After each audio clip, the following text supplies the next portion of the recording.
Envy is a powerful curse. But for this bride, it's becoming a physical reality she can't escape. Her sister's hatred led to a swap that replaced her wedding mask with a skin-fusing relic of ancient malice. Now, she must fight to reclaim her future before the wood becomes her permanent skin. In the bright city of Lagos in the year 2026, everyone was talking about Amara's wedding. Amara was kind. Amara was gentle. Amara was the most loved fashion star on the internet. People followed her on their phones every day. They liked her pictures. They called her a queen. Her wedding was big and loud. Flowers were white like milk. Gold lights shone like tiny suns. Music filled the air like sweet morning birds. The hall was so big that even a child could run and not reach the end. Rich people came. Movie stars came. Pastors came. Even people who once laughed at her came to smile and take pictures. It was not just a wedding, it was a show for the world. Cameras were ready, phones were up. Everyone wanted to post the perfect picture. But behind the bright lights stood one quiet shadow. That shadow was her older sister, Ada. Ada stood in the dressing room and watched her younger sister smile at the mirror. On the table was the family wedding mask. It was old and beautiful. Their great-grandfather carved it many years ago in a small village in Enugu. It was a mask of blessing. It was a mask of protection. Every bride in their family wore it before walking to the altar. It was smooth and cool. It smelled like clean wood after rain. But beside it lay another mask. This one was dark. This one looked alive. Tiny lines moved on it like little snakes. It felt warm like skin. Ada had found it inside a hidden wooden box weeks ago. She found it after many nights of crying while watching Amara shine online. Every like on Amara's page felt like a slap. Every comment saying perfect bride felt like a thorn in her heart. Ada smiled now, but her smile was heavy and tight. Amara, close your eyes, Ada said softly. Her voice sounded sweet, but her heart was not sweet. Amara laughed happily. Okay, big sister, she said. I trust you. She closed her eyes like a small child waiting for a gift. The makeup artist stepped out to answer a call. The room became quiet. Ada moved fast. She picked up the real family mask and hid it inside a silk bag. Then she lifted the dark mask. It felt heavy. It felt like it was breathing slowly. For a tiny moment, Ada's hand shook. This is wrong, a small voice inside her whispered. But then she remembered the years of standing behind Amara in every family picture. She remembered people saying, Ada, you are nice, but your sister is special. Her heart turned hard. She placed the dark mask gently on Amara's face and tied it firmly. The mask touched Amara's skin and made a soft sound like a quiet sigh. Amara opened her eyes and touched it. Ada, it feels warm, she said slowly. Is it supposed to feel like this? Ada forced a smile. Yes, Amara, it means the blessing is strong, she replied. Amara nodded and stood up in her white dress. She looked like a shining star. Outside, the crowd clapped as the music changed. It was time to walk to the altar. She held her flowers and stepped forward where her groom Chiki waited with joy in his eyes. Cameras flashed, people cheered loudly. But with every step Amara took, the mask pressed closer to her skin. It tightened slowly, like fingers hugging her face. She did not know that the moment she would say, I do, the mask would lock itself to her forever. She did not know that the wood was already learning her breath. She did not know that her sister's envy had just become her new skin. The wedding was loud and bright. People laughed, people danced. Amara and Chike smiled for the cameras. The music was sweet. The food was plenty. Everyone said, this is the best wedding of 2026. Amara tried to smile, but her face felt tight. The mask felt heavier now. It was no longer warm like before. It was hot. It was breathing with her. When she tried to lift it a little, it did not move. She laughed softly and whispered to Ada, Big sister, it is too tight. Help me remove it small. Ada held her hand and said, Later, Amara. Bride must not remove it before sunset. But Ada's eyes were shining in a strange way. As the night grew darker, Amara ran to a quiet room. She stood before a mirror and pulled the mask with both hands. It did not move. Pain shot through her face like fire. She screamed softly. The mask did not sit on her skin anymore. It was inside her skin. Tiny wooden lines had spread from the mask down her cheeks and into her neck. They moved like roots under the ground. She could feel them touching her nerves. She could feel them listening to her thoughts. No, no, no, she cried. This is not real. She pulled again, but the mask pulled back. It was holding her. Ada rushed into the room when she heard the cry. "Amara, what happened?" she asked, pretending to be scared. Amara turned to her with tears in her eyes. "Ada, it won't come off. It is inside me. Help me," she begged. Ada stepped closer and touched the mask gently. It felt alive under her fingers. For a second, fear crossed her face, but then something else came. Relief, a small dark joy. "Calm down," Ada said softly. "Maybe it's just tight because you are nervous." But inside her heart, she was saying, "Now they will not call you perfect. Now they will see you like me." When Amara walked back into the hall, people became quiet. The wooden lines had grown darker. They were now clear. They looked like cracks in her skin. One child pointed and cried. A woman gasped loudly. Chike stepped back slowly. "Amara, what is happening to your face?" he asked. Amara touched her cheeks and felt hard wood instead of soft skin. "I don't know," she whispered. The mask pulsed once like a beating heart. In that moment, everyone stopped seeing the beautiful bride. They saw something else, something strange, something not human. And deep inside the wood, something ancient smiled. The music stopped. The light still shone, but the joy was gone. People moved away from Amara like she was fire. Some covered their mouths. Some lifted their phones not to celebrate but to record. "Is this real?" someone whispered. "Is it makeup?" another asked. Chike looked confused and afraid. He took one small step back. That small step felt like a knife in Amara's heart. She reached out to him. "Chike, it's me. I am still me," she cried. But when she spoke, her voice sounded different. It had a dry echo, like wind moving through hollow wood. The mask grew tighter, and thin wooden lines spread across her arms like creeping vines. Amara ran out of the hall. Her white dress dragged behind her on the ground. Cameras followed. People shouted. Some laughed nervously. Some said it was a curse. Some said it was a sign from God. Ada stood still in the middle of the hall. She covered her mouth and pretended to cry. "My sister, my poor sister," she shouted. But inside, her heart beat fast with dark excitement. The perfect bride was no longer perfect. The online queen was no longer shining. The world that loved beauty now stared at something broken. Ada felt seen for the first time in many years. Amara did not stop running until she reached the edge of the city. Beyond the tall houses and bright lights was an old forest people rarely visited. The trees there were tall and quiet. The air was thick and cold. As she stepped inside, the mask became calm. The pain slowed. The wood on her face felt stronger, like it was happy to be near the trees. She touched her cheek and felt a small root push out from her skin. It dropped into the soil and sank inside. Amara gasped. "No, please no," she whispered. The mask sent a thought into her mind, soft but clear. "We belong here." Memories not her own began to fill her head. She saw a long time ago a proud woman who loved her beauty more than her soul. That woman wore the same dark mask. She laughed at others. She mocked the poor. The mask fed on her pride. When her beauty faded, the mask held her forever and turned her into a living tree. Amara fell to her knees in the forest. "You are not me," she said loudly. "I am not proud. I am not cruel." But deep inside, she felt something else. She remembered how she loved the praise online, how she feared losing her followers, how she feared being forgotten. The mask tightened gently like it agreed with her hidden fear. The wood was dark, but Amara could see clearly now. The mask had changed her eyes. She could hear ants walking. She could smell fear like smoke. She could feel lies like cold wind. The roots on her face had grown longer. They touched the ground and pulled softly like they wanted to plant her forever. "No," Amara said. "I will not stay here." The mask whispered inside her head.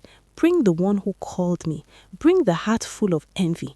Amara's breath became slow. She knew who that was. She stood up, even though her dress was torn and her skin was half wood. "Ada," she said quietly, "you did this." Back in the city, Ada sat alone in her room. Her phone would not stop buzzing. People were posting videos of the wedding. Some were laughing, some were scared, some were saying Amara had lived a fake life online and this was her punishment. Ada watched the videos again and again.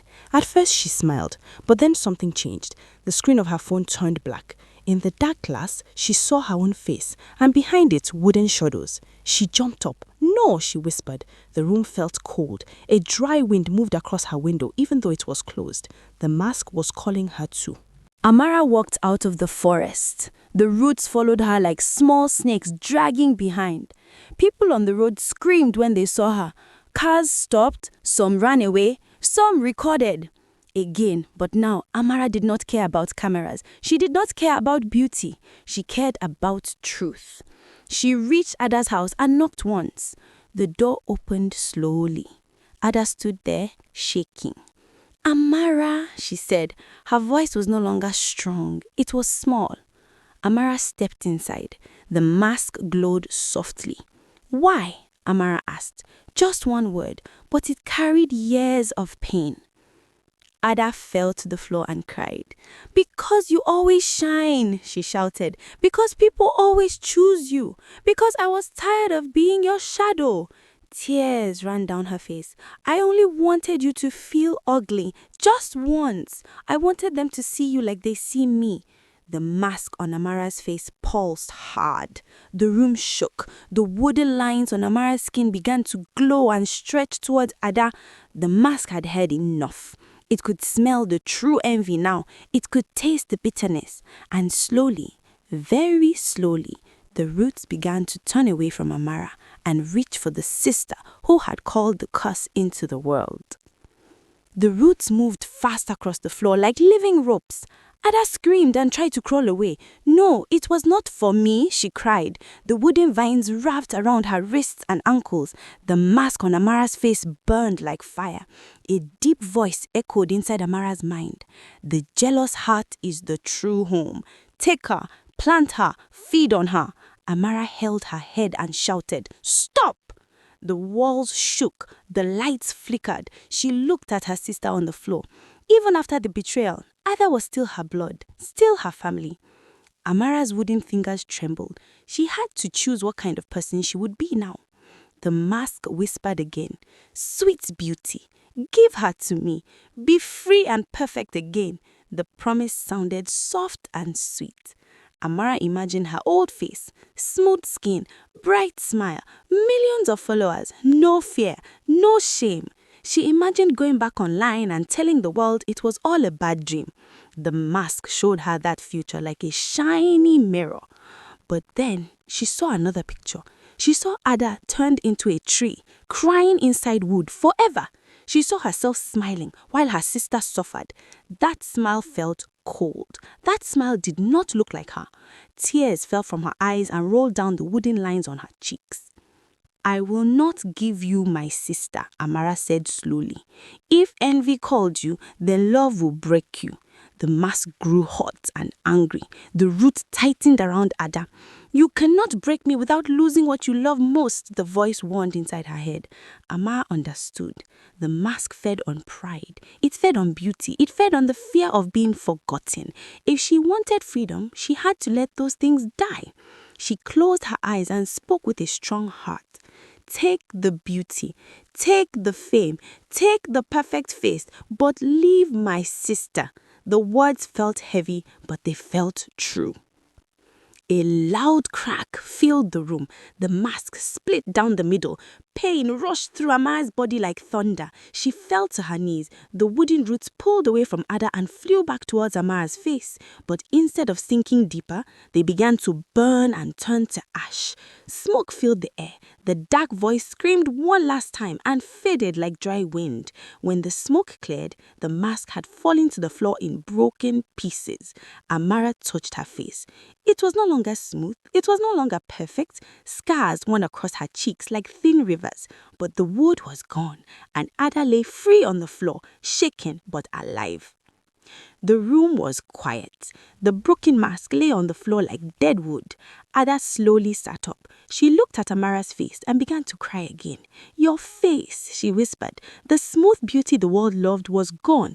The scars were deep and real. But Amara did not hide. She did not cover her face. She touched the scars gently and said, "I am alive." Her voice was soft, but it was strong. For the first time since the wedding began, she felt light. The pressure to be perfect was gone. The fear of losing followers was gone. The mask had taken her beauty, but it had also taken her fear. Outside, the videos from the wedding were everywhere online. People talked and argued. Some said it was fake, some said it was spiritual, some said it was karma for living a perfect life on the internet. But when Amara stepped outside with her scarred face uncovered, something changed. She did not filter her face, she did not hide in darkness. She spoke to the cameras. "This is me," she said simply. "Not perfect, not polished, just me." The world watched in silence. In that moment, people saw something new. Not beauty, not glamour, but truth. Ada stood behind her sister, ashamed and broken. She stepped forward slowly. "I did it," she said with shaking lips. "I let envy grow inside me. I wanted her to be ugly because I felt small." The crowd murmured. Some were angry, some were shocked. But Amara reached out and held Ada's hand. "We both were trapped," Amara said. "I was trapped by the need to shine. She was trapped by the fear of being unseen."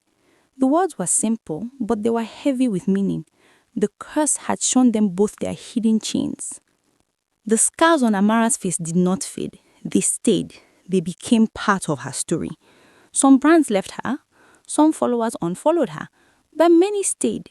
Many said, "Thank you for being real." Amara began to speak about truth and identity. She talked about how chasing a perfect image can steal your peace. She talked about how comparing yourself to others can turn love into poison. The world slowly stopped calling her a perfect queen. They began calling her something else, survivor. And that name felt better than perfect. Many months passed. The wedding hall was quiet now. The flowers were gone, the lights were gone, but the story stayed. People still talked about the bride with the wooden mask. Children in the village whispered about it at night. On the internet, some still argued about what was real and what was fake. But Amara no longer cared about noise. She moved to a small house near the edge of the city, close to the same forest where she almost became a tree. She liked the quiet. She liked hearing birds more than hearing notifications. Her scars were still there. They did not disappear. They reminded her every day that beauty can fade, but truth can stand. One afternoon, Amara and Ada stand together under a big mango tree. The air was calm.